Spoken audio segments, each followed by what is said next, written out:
সেই ঐতিহ্যবাহী বাঁশের মাচান, গ্রাম বাংলার এটা ছিল একটা ঐতিহ্য। এখানে প্রত্যেকটা বাড়ির, অবস্থা সম্পন্ন বাড়ির আঙ্গিনায়, গাছতলায় এরকম মাচাল পেতে দেওয়া হতো। মানুষজন এসে আড্ডা মারত, সময় কাটাতো, গল্প করতো। সেই মাচালের অংশ আমাদের সিরাজগঞ্জে ওই গাছের নিচে মানুষকে বসার জন্য সেটা দেওয়া হয়েছে। এটা হলো ঐতিহ্যের ধারক। আধুনিক একটা অবস্থায় সেই যে বেঞ্চ, সেটাও করা হয়েছে। পাশাপাশি আমাদের যে বাংলার যে ঐতিহ্য, সেই বাঁশের মাচান, সেটাকে ধরে রাখা হয়েছে। এই যে গ্রামগঞ্জের স্মৃতি। আমার সুনীলদা বসে আছে, ওনার সম্পর্কে একদিন বলেছি যে প্রখ্যাত ফুটবলার, গোলকিপার, সিরাজগঞ্জ সাবেক কওমি জুট মিলের প্রখ্যাত গোলকিপার, যার খেলা দেখার জন্য মানুষ হুমড়ি খেয়ে পড়ত। আজকে প্রায় 90 বছর বয়সেও এখনো সচল। এই দাদা, একটু দাঁড়ান তো। আপনি তো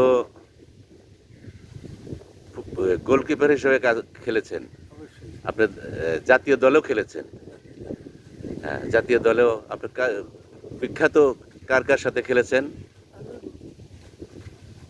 তৎকালীন সময়ে আমি সালাউদ্দিন সাহেবের সাথে খেলেছি, তারপরে আপনার মাখরানি আয়ুবদার, তারপরে নানান সব পশ্চিম পাকিস্তানের সব। উনি পশ্চিম পাকিস্তান থেকে আগত সব বিখ্যাত ফুটবলার, তাদের সাথেও খেলেছে। এমনকি আমাদের বাংলাদেশের বর্তমান যে স্পিকার, কি নাম,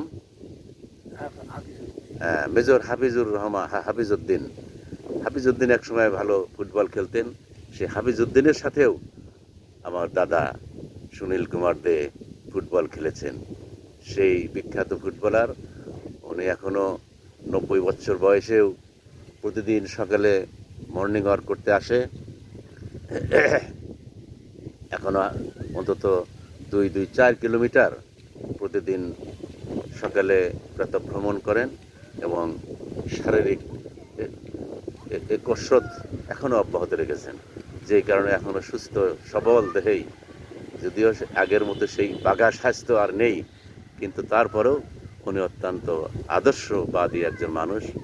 ওনাকে অনুসরণ করে এখনও সিরাজগঞ্জের মানুষ শরীরচর্চা ইত্যাদি ইত্যাদি করে। উনি একজন অত্যন্ত গুণী মানুষ এবং প্রায় 90 বছর বয়সেও আজকে তিনি সচলভাবে হাঁটাচলা করেন। সকলকে ধন্যবাদ, আপনাকে ধন্যবাদ আমার এই নেওয়ার জন্য। সকলকে আমি ধন্যবাদ জানাচ্ছি। দর্শকদের উদ্দেশ্যে কিছু বলেন।